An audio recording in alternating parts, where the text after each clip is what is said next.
గొప్ప నాటక రచయిత షేక్స్పియర్ ఇలా చెప్పాడు, జీవితం అనేది ఓ నాటక రంగం.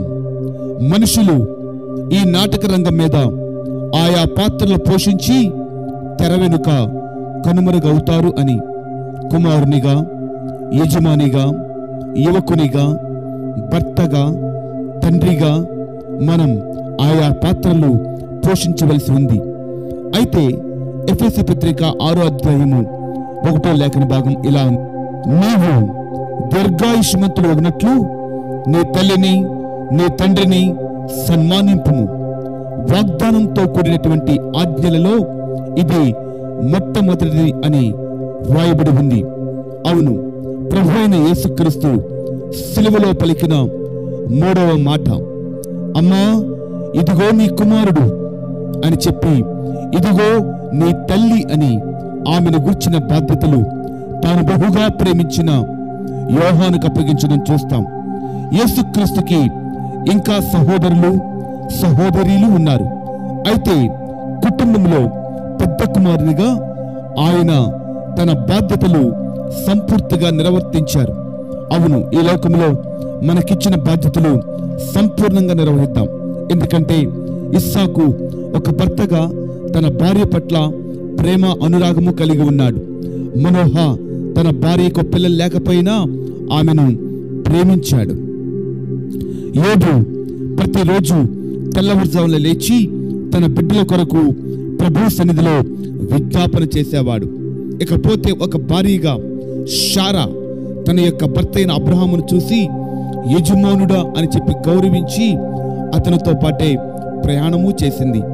అబీగయాలు తన భర్త మోటువాడైనా అతని పక్షాన దావీదు యొద్దకు వెళ్ళి క్షమాపణ కోరింది. ఒక స్త్రీ తన కుటుంబాన్ని కట్టాలని సామెతల గ్రంథంలో రాయబడి ఉంది.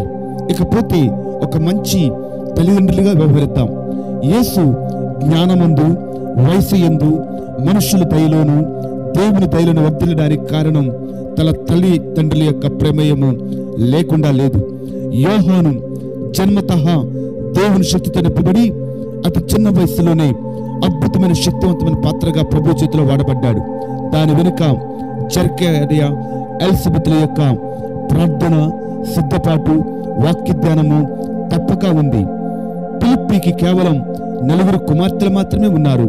వాక్యం అంటుంది ఆ 4 కూడా ప్రవచించేవారు అని. ఈ రోజున ఒక మంచి తల్లిదండ్రులుగా ఉందాం. ఇకపోతే చివరిగా మనల్ని కన్నందుకు ఒక మంచి బిడ్డలుగా ఉండడానికి ఒక తీర్మానం తీసుకోవాలి. యేసేపు తన తండ్రిని వృద్ధాప్యమందు 17 సంవత్సరాల పాటు తన దగ్గరే ఉంచుకొని పోషించాడు.